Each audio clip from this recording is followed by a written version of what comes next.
Welcome to the Big Movement Podcast. If you're ready to create results and make huge strides in your business, finances, personal development, and health, then you're in the right place. Pushing past excuses and powering through procrastination can be a challenge alone. Here, you'll get the support, tools, and knowledge you need to get to the level you desire in your business and life. Let's get started with your host, Byron Ingram. And welcome to another episode of the Big Movement Podcast. Today, we have a special guest. We have Blair, who is a marketing strategist and coach, but also a digital nomad. So she's created a business that's allowed to live a lifestyle in different parts of the world. So it really emphasizes on how you can be able to leverage technology and resources to be able to live life on your terms instead of by someone else's. So let's give a warm welcome to Erica. So Erica, welcome. Thank you so much. Glad to be here. Glad to hear it. So tell us a little bit about your background. As you don't hear people being a digital nomad every single day. I do, but that just happens to be the circles I hang in, I guess. Right, exactly. So I grew up in Palo Alto, California, the heart of the Bay Area, with a father who's a software engineer. I always kind of was absorbed in the tech world from a very, very early age.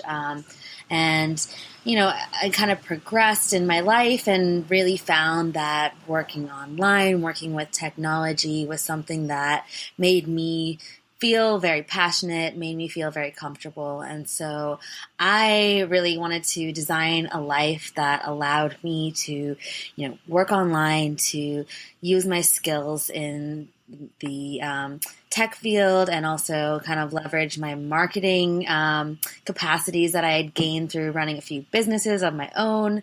And so that's how I kind of ended up, building a business in general, but then, having one that allowed me to also travel at the same time, because 100% of the work that I do is online. So I'm location independent. It doesn't matter which country or continent I'm on. I'm able to serve my clients exactly the same way.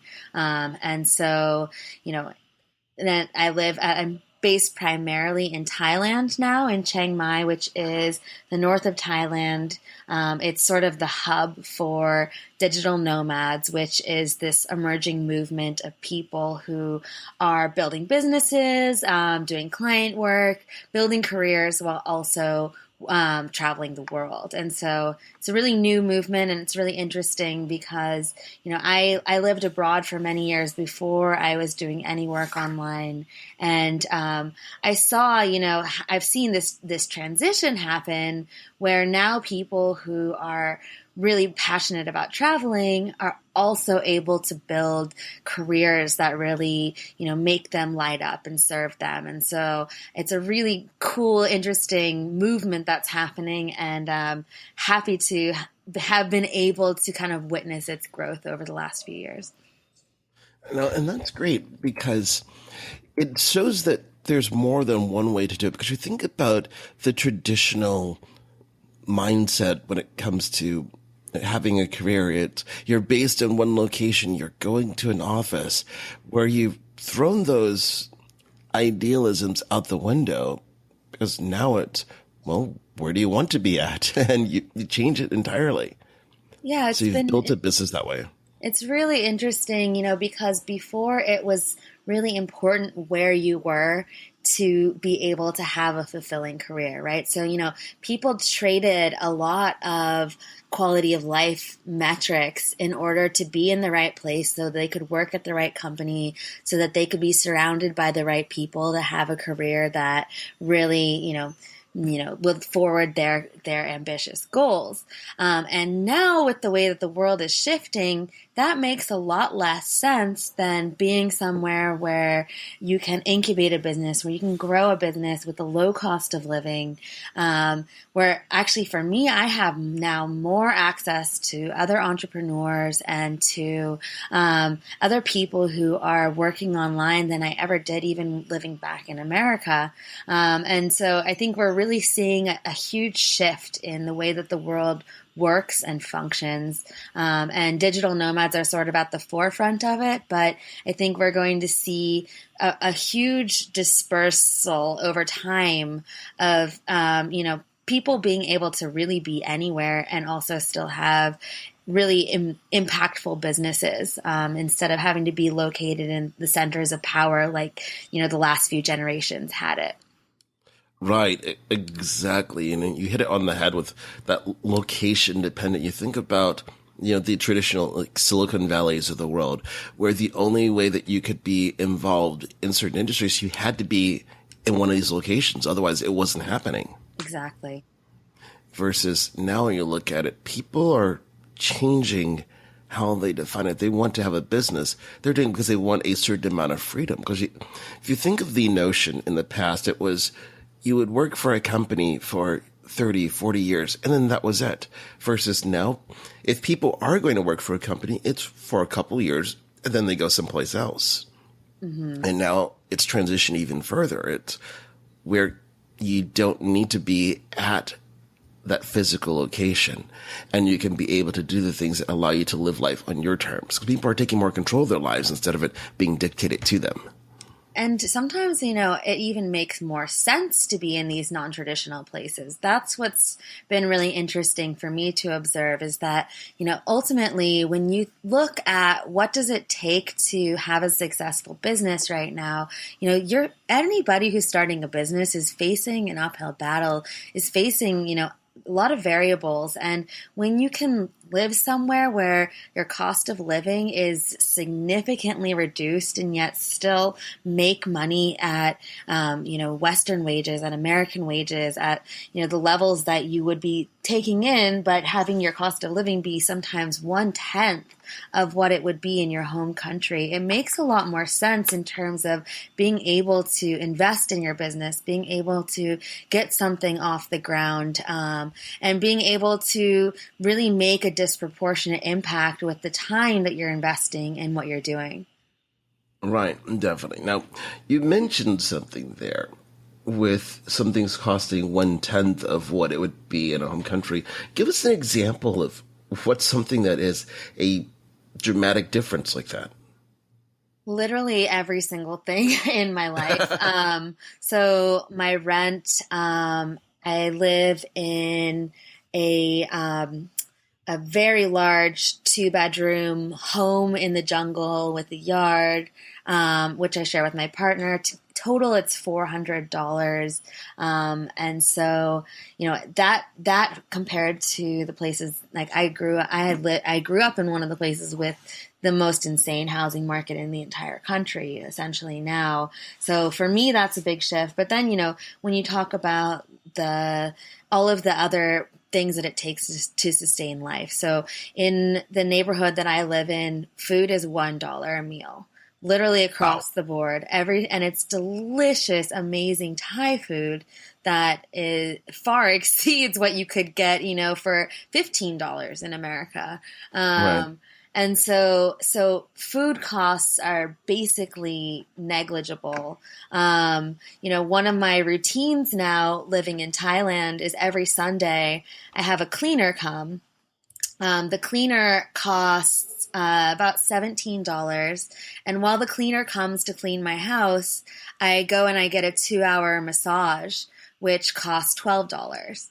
And so I spend $30 every Sunday getting my house cleaned and a 2-hour massage, which, obviously is a significant reduction from what that would cost in America. And so, it ranges from the bare necessities just being a lot cheaper to luxuries also being a lot cheaper, to the point that it doesn't really matter even if your business is thriving or not. You're going to be able to survive and to live, and probably to live at a quality of life that far exceeds what you're used to in your home country.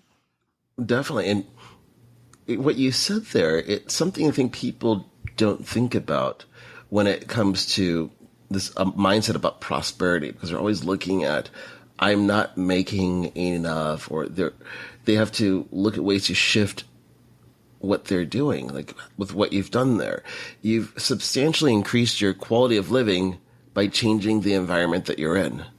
Yeah. And, which is extremely powerful. I do believe in abundance mentality very strongly. And I do believe in, attracting the kind of lifestyle that you want to have. But then there's some ways that are really easy shortcuts, like living in Thailand is, for me at least, been the easiest way. For some people, though, that would be hard to pull off. That wouldn't be something that they would find comfortable or easy for them. And so I understand that there's a lot of different ways to approach it. But it is certainly one of the most interesting and most unusual hacks of this era, in terms of this really is the first decade where people have been able to practice such geographic arbitrage in terms of living in one place and working in another. It's never been easier than it is now. It's only getting easier as internet speeds increase, and it's really shifting in terms of what's possible for people who are starting businesses, who are just interested in travel, and so on and so on. Right. Oh, definitely. And it's only going to continue to improve as accessibility increases. And then there's more of an awakening of people who realize that why not go and live in the places that in the past you only thought about taking a short vacation to, and totally immerse yourself in the environment there. And not to mention, if you're working with clients, et cetera, I think the acceptance of the fact that you're not there in person is growing over time. I think we've turned a corner in our society where people are really willing just to work with people on video calls anyway. Right. And so as long as you're willing to make concessions in terms of time zones, et cetera, is so much opportunity, and there's not very much resistance. Most of my clients, because I started my business in America and then transitioned to living abroad, and my clients were all very supportive of me doing that. And so, it's interesting how much that conversation has shifted, because I think even, looking back 5 years ago, that was more of an aberration. It wasn't really the norm to be, in a different country than the people that you were working with. Right, exactly. As technology has broken down barriers where it just makes sense. Like, why commit yourself to being living in, let's say, in one place when you don't need to, when there's so many things that you can build an experience around the world, and it's just making that choice to do so. Yeah, it's a brave new world out here, and there's a lot of us who are taking advantage of it. Definitely. So now tell us a little bit more about your business that you started originally when you were here in the U.S., and then you made that transition to living abroad. Yeah, so I'm a marketing strategist and a coach. What I do is I work with people to figure out how can they put themselves out there online? How can they build a brand that's really authentic and related to who they are as a person, and that really tells their story in a very true and real way? And which is why I also call myself a coach, because when you're really getting into that level of marketing, it brings up a lot of inner work that needs to be done to be able to be ready to put yourself out there to that degree. And this is a line of work that kind of I can trace back to my very first business that I ever started, which was when I was living in Australia. I ran a business importing bags and jewelry from Asia and selling it in Australia. And in that business, I was responsible 100% for the marketing, for the digital presence. And so I really sort of built my skill set through my own business. And then, when I got back to America and I was looking for something to do, I started to offer those services on a freelance basis as a social media manager, which then sort of evolved into me seeing that the landscape was changing and seeing that ultimately it didn't make sense for social media to be something that most businesses outsourced. I think that social media, when done in its most effective way, is something that businesses are really an integral part, and the people behind the businesses are really involved in creating, because it needs to tell that story. And so I moved much more into the strategy and consulting and coaching side of the social media world, because I really like to work with people who are defining their stories, are figuring out how to put them out there, and are figuring out where they should put them out there to be most effective. Oh, excellent. And you touched on something I think businesses need to understand more of, that you can't just say, here, go create my whole campaign and run it. They have to have an involvement, because it's their story, their voice. Exactly. And the fact that, when you look at what is the direction that social media and storytelling in the digital age are moving toward, it's very clear that video is going to be a huge component of that. And I think, especially I work with small and mid-sized businesses. And so for those businesses, they need to be the ones on camera. They need to be the ones showing what they're doing and what their processes are.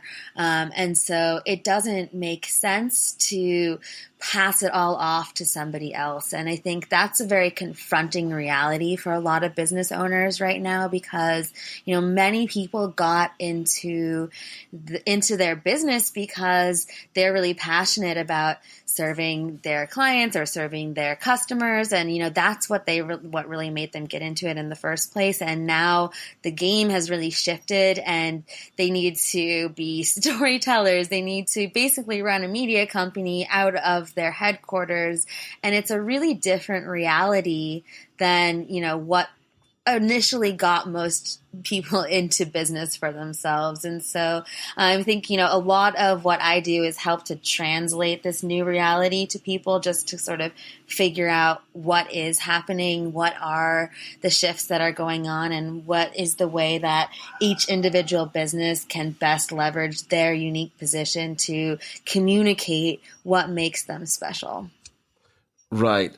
Because you think about the shift in the overall marketplace with how businesses in the past would position themselves. There's a time that all you really needed was, let's say, an ad in the Yellow Pages or an ad in the newspaper, and that was it. But your business was limited to a certain geographic area. Yeah. Versus now you'll look at it, people want to have a positive rapport, where in the past, if there was a relationship, sure, it developed, but now people are expanding that. They want to look at other resources of who is this person like to talk to about whatever. They want to have that social engagement at a higher level than it ever has been in the past, but it's requiring more, as you said, with business owners of putting themselves out there where they didn't have to worry about that in the past. Yeah, and also the level of realness and authenticity that's expected, or that we're looking for at the very least, I think has really skyrocketed due to the fact that we're all dealing as a society with information overload. You cannot see all that's out there for you to see. You cannot examine all of the options that you have when you're choosing a service provider, when you're choosing really anything that you're going to buy. And so what that means is that the only way that we're really left to make decisions is based on how much do we really relate to the people and the story behind each of the businesses. Because, it's in a way, it's coming back in a lot of ways to the way that business used to operate in a smaller town setting, where we're really choosing who to do business with on the basis of who do we really feel like we relate to as a person. And what that means for business owners is that they need to figure out ways to communicate who they really are as a person, to potential clients, to potential customers. And that's a big process. And that's, especially for people who have never been on video or who have never been out in public before, there's a lot of internal work that goes into being that visible person. And not only being visible, but being able to really channel some realness and their true story into into what they're putting out there. Right. And that story is so critical because with the information overload that's taking place, it's the only thing that people are going to connect to. You think of the people or the businesses that in the past, the only thing that they would put out on social media was buy my stuff type of content. That was it. There was no personality to it. There was no insights into their day-to-day lives, and people didn't, they start moving away from that. Yeah, and I think it's changing because the tastes of consumers are changing, right? Like, it's not necessarily easier to put out real, raw, authentic content, especially if you've kind of built your business with this sense of, I need to remain professional, I need to remain guarded, kind of this old school mentality that you can't let on really what you're doing and how you do it. And so I think what we're seeing is that the businesses who are really succeeding in this new era that we've literally only been in for half a decade or so, the ones who are having the most weight and having the most success are the ones who are responding to changing tastes in the market, changing tastes from the consumers, because ultimately, nothing ever stays the same. And it's really interesting to watch how this landscape is shifting so dramatically, just in terms of what people are coming to expect online and what people are actually interested in, because we can't take people's interest for granted anymore. You can't just pay to get in somebody's way and expect that that's going to get their attention now. Like, the script has completely reversed, and it's all about drawing people in by giving value. I mean, this is sort of digital marketing 101, but it bears repeating, because ultimately the only way that you can really get someone to pay attention to you is by enticing them to engage with you instead of forcing them to engage with you, which is sort of the old school marketing methods. Right, exactly. You think about how that's shifted. If you look at, for example, you have the platforms such as Instagram with their stories, the platform that's out now. You look at Snapchat. You look at live streaming platforms. You have Facebook Live. You have Periscope. You look at how there's now the ability to have insight into the raw, unedited portions of people's lives, and that's shifted things dramatically. And I think also what we want to see from people, I think a lot of people who are building personal brands, etc., think that in order to be a compelling person that others will want to hire, they need to really present a glossy exterior in terms of here's all my good things about me, here's all the successes I'm having, and I think for a lot of people, unless you balance that with the real human experience, it doesn't necessarily ring true, and it doesn't necessarily attract the people who otherwise might want to work with you. And I've seen this myself because I really built my personal brand initially on Snapchat because of the fact that I saw that there was a massive opportunity to be sort of a leader in this authentic behind the scenes footage style storytelling. And that's what I really wanted to get involved in. That's what really spoke to me. And so I really went all in on Snapchat about 6 months ago, built up my brand there. And, ultimately, I would say the vast majority of my content has been me sharing my struggles, sharing what is not working for me, what is working for me, asking for input from other people. And I think that has really helped me build a great audience of people who not only support me knowing who I am, but want to work with me based on a real picture of what my life is like, not a fake, glossy veneer of who I am as a person, and to me, I want to work with those kind of people who can see that, I live a non-traditional lifestyle, who can see that, I don't have every single thing in my life figured out, and I'm and continually working to make myself better, those are the people that I want to work with, because they're the ones who are going to really mesh with me.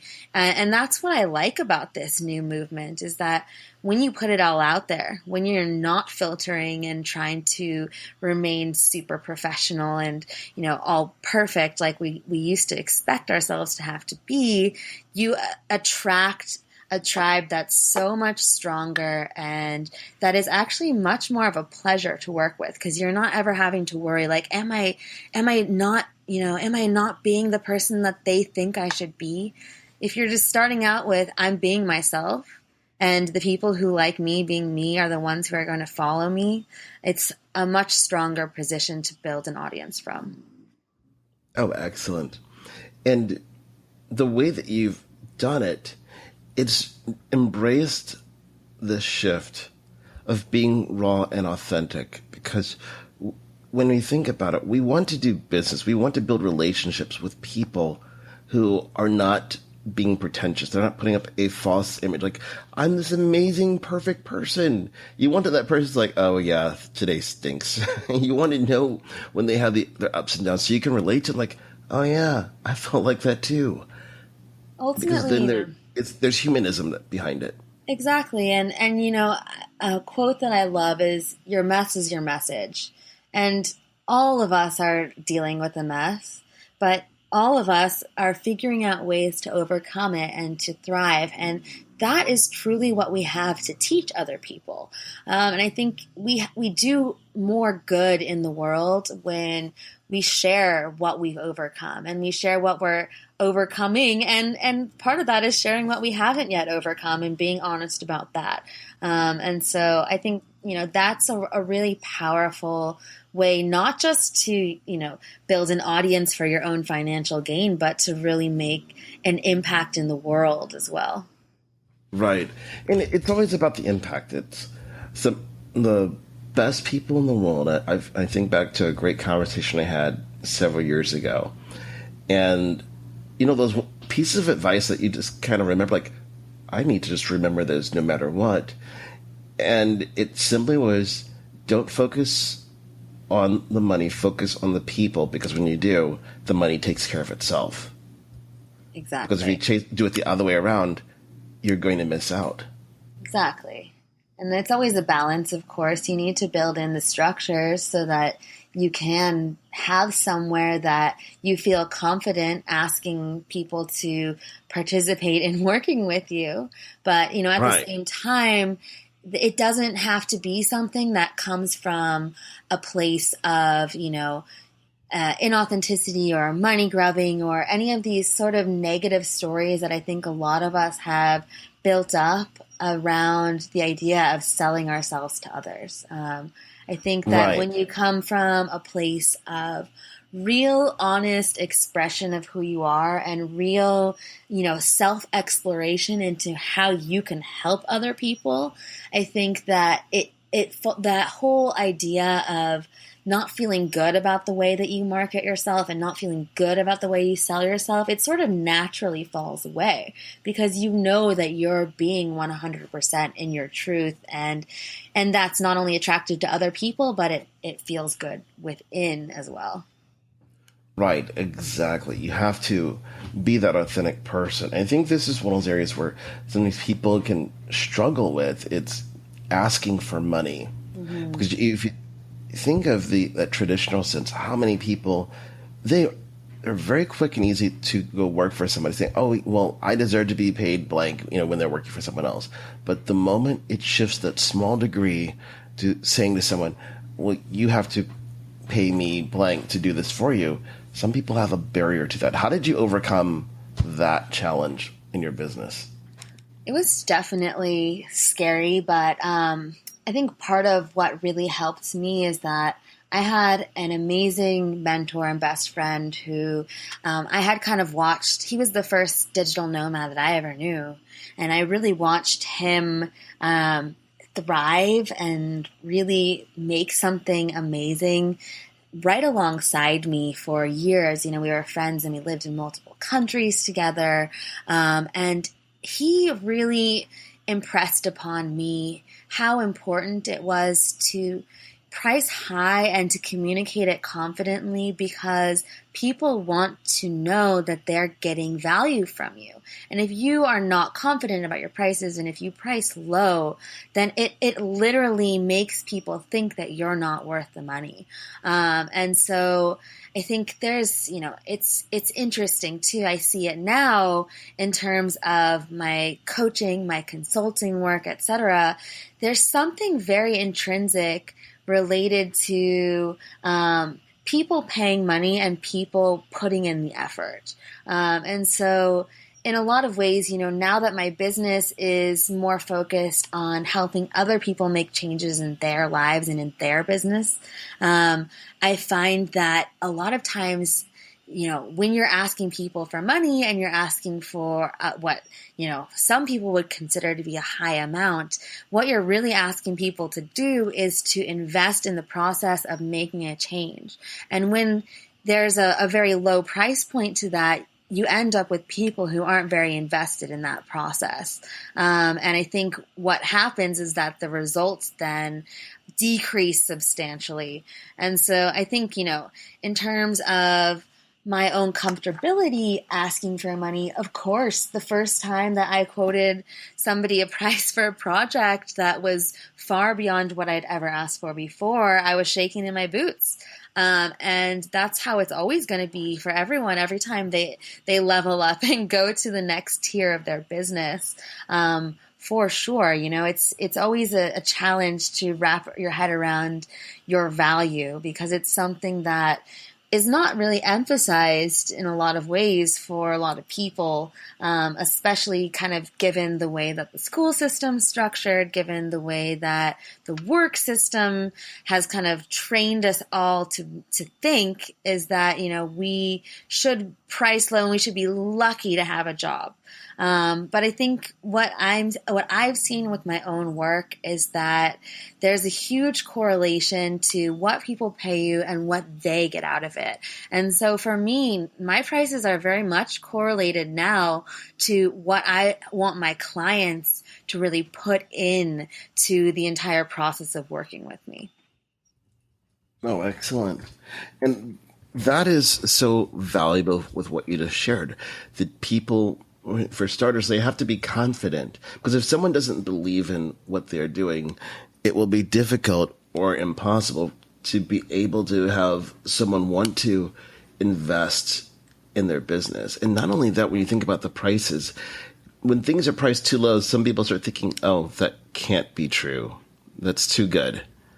Or even more and so, that person doesn't know what they're doing. Right. Exactly. Where when you pay a premium price, it's like, oh, well, they must know what they're doing. It's that perception that is automatically transferred because of knowledge. Like, oh, well, if you're charging this, you must know a certain amount to do this. Exactly. And, which changes it. And that's very encouraging on both sides, because what I've found in the world is that everybody is just looking for somebody else to solve their problems. And ultimately, if you're going to be able to change the world, make a real impact, part of that is going to people and saying, hey, I can solve your problems. And when you do that, people are thrilled to finally have found somebody that they resonate with, who can really work on this issue with them. And so ultimately, I think it's a service in a lot of ways to just be putting yourself out there and saying, I can help you. And I think a lot of people who are kind of at the beginning of their careers would be quite surprised how enthusiastic other people are when they find out that you're able to serve them in that way, because finding great people to work with is so much harder than you think it would be. We see all the options out there. We think there's a lot of competition, but in so many ways, it's actually very, very difficult to find people who you can really, really work with at the level that you want to. And so I think, a lot of people would be surprised by how much people are actually, excited by the chance to pay you for your work with them. Right. Now, taking that and going back a little bit, in terms of, you mentioned using Snapchat to build your business, to build that presence because of how all this correlates together. How did you, well, one, decide on using Snapchat, but then what were some of those things that you were doing consistently to build your brand there where people thought, she's the one I've got to work with? Yeah. So the reason why I began working on putting a lot of investment into Snapchat, this was in March of 2016 is really when I started on Snapchat in a business sense. The reason why was that I was looking around and just basically surveying the social media landscape and trying to figure out where could I put some energy that would have disproportionate return. In terms of, where was there a lot of focus? Where did I see people in my industry, in my world moving toward, but where was there not, many established personalities coming out and really sharing great business related content? If you look, at Twitter or Facebook or Instagram or pretty much all of the other major social media networks, they're extremely saturated now. And, you're dealing with algorithms, you're dealing with people really, a very difficult, noisy atmosphere to get your message out there. And not that I think that it's impossible, certainly not at all. And I think, of course, you're not even trying necessarily to contact the broadest number of people. So there's huge opportunity on all those platforms. But I could tell that Snapchat was a place that there was increased amount of attention in the business community, in the marketing community, and that there was an opportunity there. What I didn't know until I got onto Snapchat was how much that type of storytelling and that medium really appealed to me and my personality. Because what I then discovered is that Snapchat is a place where very, stripped down, very behind the scenes, real content is privileged, is expected, is very much, appreciated by other people. And so what that really taught me was that I was somebody that loved to share on video when I could share a very real look into what my life was like. I hadn't been big on YouTube or anything prior to that, or really on video content at all, because I always felt like there was this high production value level that I really needed to reach before I could put stuff out there.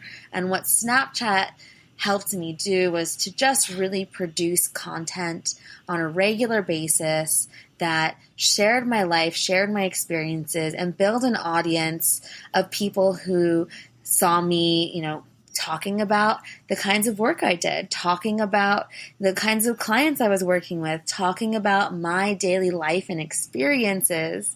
And I think that combination and the fact that when you're in these kind of situations where you're really being real on video, it helps to separate the wheat from the chaff in a lot of ways, because you can see when somebody's really sharing from the heart, being authentic, really presenting a real picture of who they are.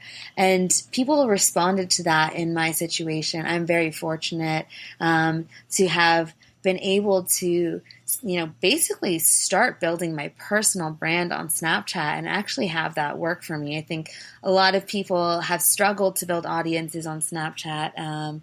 But for me, it was just a perfect timing and also the right kind of content platform for me. Oh, excellent. So with Snapchat, how many times were you doing snaps per day, for instance here? It very much depended and depends on a lot of different factors. And also the fact that I'm a digital nomad, it's interesting because, for me, I do want to share all of these awesome things that I'm seeing around me, all of the weird, kooky things that I come across just being in Asia. And so, sometimes I would do very long stories. Sometimes I would do They're sometimes called snap storms, like where I would literally just talk about a topic, kind of in my backyard for, they would often take me like an hour to do. And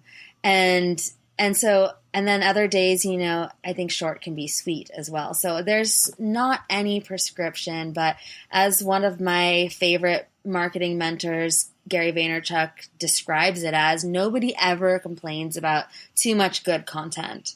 And so I think that is really the variable rather than the amount. Right, exactly. Good content should always be the focus. It's not like someone says, I'm just going to produce crappy content today. Well, Exactly. At least you hope not. But it's amazing of how you've embraced a platform and the way that you have to build your brand. So, with Snapchat being what it is, and then recently you look at Instagram, coming with Instagram stories, has that shifted what your strategy has been to incorporate more of Instagram stories versus Snapchat? Personally, it's not shifted my focus that much because of the fact that Instagram was never really my main platform or something that I really put a lot of energy into. And I think that kind of comes back to this whole sense that I feel when I think about sort of this picture perfect world that we try to imagine that entrepreneurs live in. That to me never felt like it really resonated. And that's a lot of what I had originally associated Instagram with. But in terms of what I'm recommending to my clients, it certainly has shifted the game. I work with a lot of clients who are in some of the older demographics in between the 40s and 60s. And I think, for people who are working with others in that age group and who are really focusing on building audiences, especially, female audiences in their 40s and 50s, Snapchat was something that I had said, hey, keep an eye on this, but I don't think this is a place for you to be investing energy.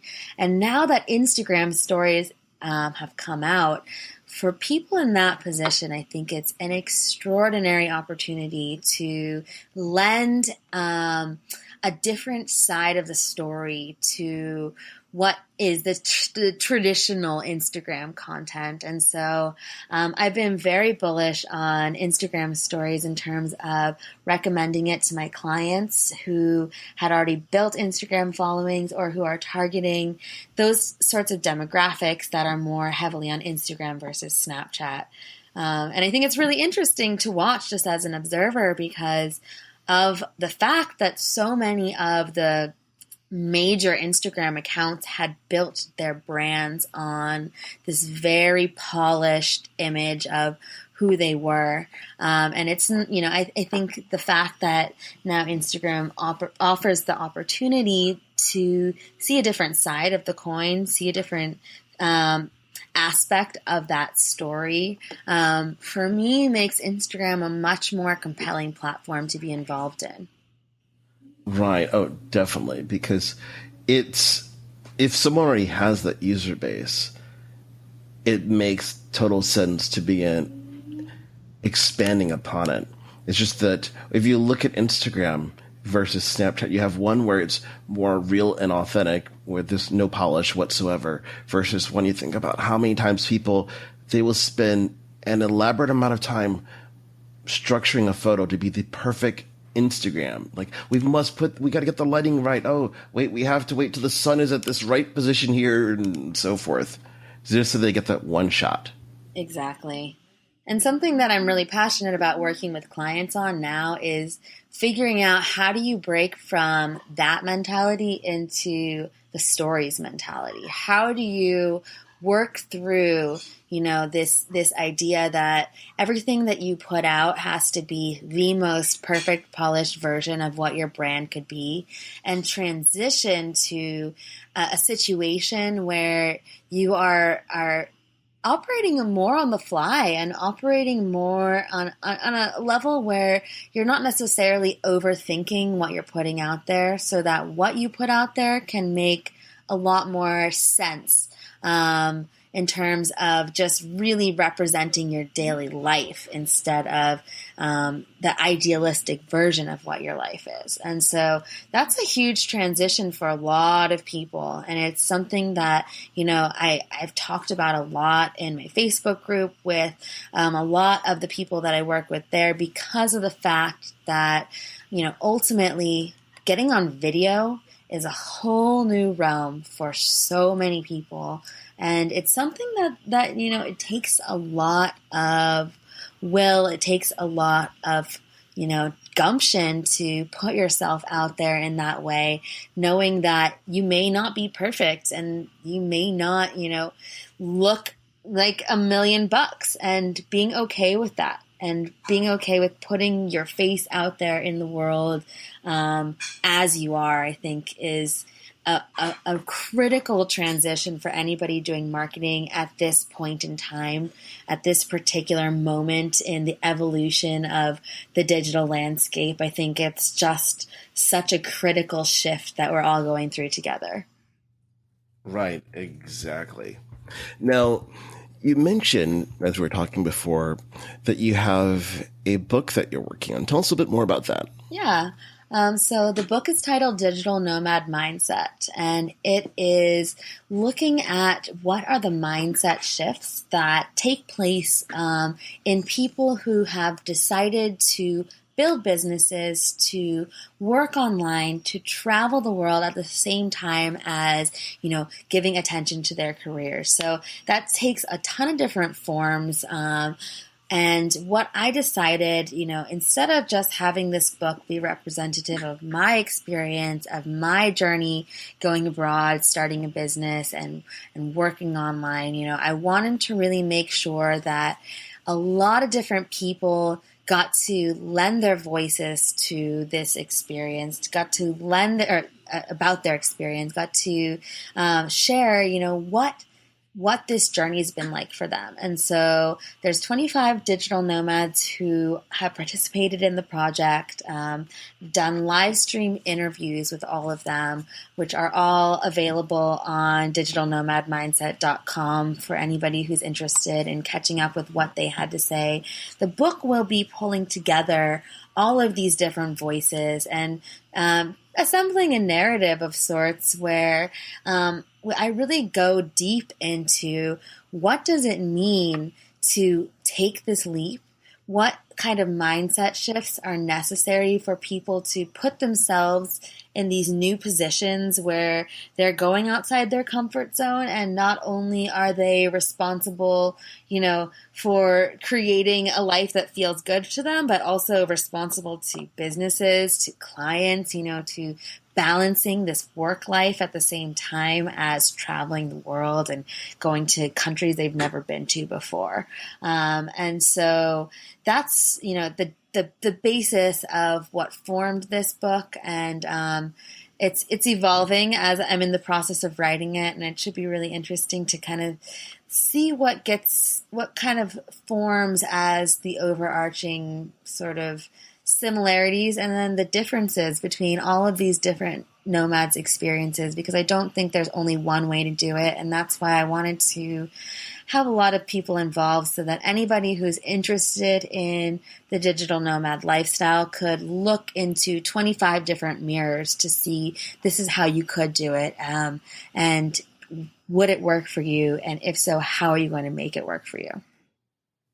Right, exactly. And that's so critical that you've highlighted that there's more than one way. Because when you think about creating success, and it doesn't matter what type of business there is, it comes down to being authentic, solving a problem, and then going for it. And that there's going to be a multitude of ways about going on a solution. You look at yourself, that you've built a business that's allowing you to live and work where you decide, versus it being a business that's tying you down to an office someplace.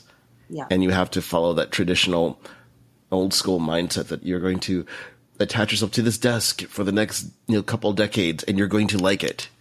It breaks that mold.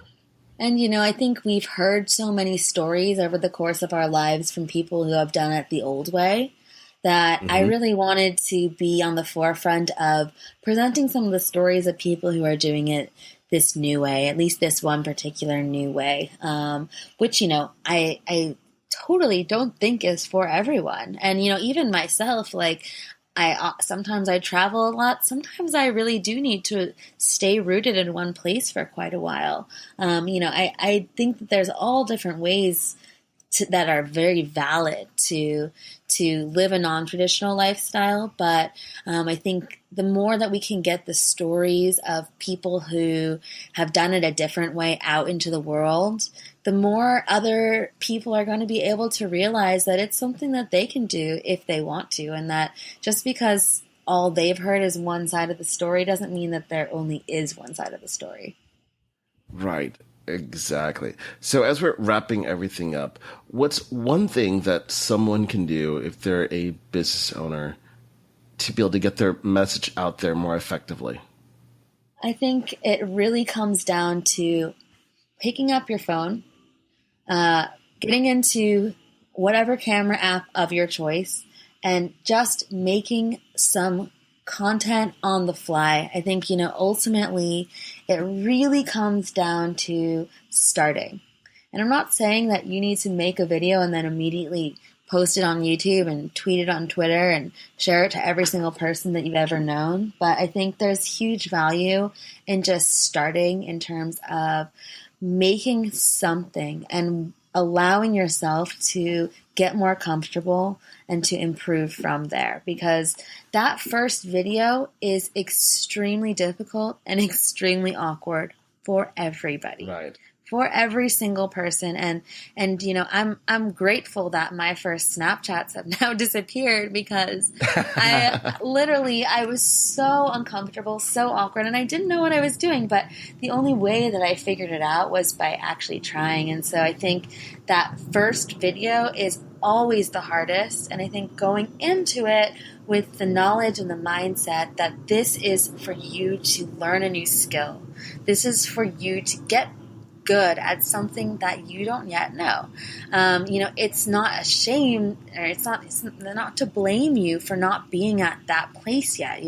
This is anything we do in life. We have to progress from somebody that's never tried it to somebody that is thriving doing it. And I think, a lot of people now looking at the landscape out there see so many people doing it well, that it can be intimidating. And so I think, ultimately it really comes down to being okay with not knowing what you're doing and doing it anyway. Right. Exactly. It's embracing the process, because once we do that, we get better and better, because at the end of the day, with that transition of skill set, and we're going to start with that conscious incompetence, that we know that we have no clue what we're doing day one. Exactly. Versus as we transition through the various stages, we then hit that point of unconscious competence where we don't have to think about it. We just do it. And it looks natural. Like, wow, you've been doing it for ages. No, you just practiced it a ton. You just went through the motions. You did the work. Exactly. And we all have to go there. And what I see, with a lot of business owners is that, they want anything that they put out under their name and their business's name to be good. And I understand that, because, this is your livelihood. This is what you do well. This is what, you've spent your life building. And I understand the desire for anything that you put out under that banner to really express what you do and what your skills are and what value you have to offer to the world. But know that that's going to start to come through practice in terms of communicating your story, and that just because it feels uncomfortable now doesn't mean that it's always going to be uncomfortable. Right, exactly. Well, it's been great having you here on the Big Movement podcast today. So how can people learn more about you, and then ultimately when your book comes out, be able to pick up a copy of your book? So all of my social media handles are at the Erica Blair. That's Erica with a C. And that's also my website as well, theericablair.com. And In terms of my book, it's going to be launching probably within about a month from now. And you can get on the list at digitalnomadmindset.com. You'll get notified when it launches. I'll also be sending a message to my list at theericablair.com, so you can jump on that one as well. That one is more related to the work that I do in terms of marketing, in terms of, coaching people through this process of putting themselves out there online. And that's also where you can find all of the details in terms of how to work with me and the programs that I run to really get people to launch something beyond what they've been doing online and really start to grow their business into something that not only serves them financially, but also really communicates a message that they feel good about. Oh, excellent. Well, thank you for coming on today. Thank you so much for having me, Byron. I really appreciate it. Oh, you're welcome. Cheers. Thanks for listening to the Big Movement Podcast today. And be sure to subscribe so you don't miss an episode. Now that you've surely been inspired to take your entrepreneurial career and business to the next level, you can stop by the website and get more. And if you're ready to boost your business brand, be sure to grab your free report, 7 Easy Steps to Build Your Brand Today.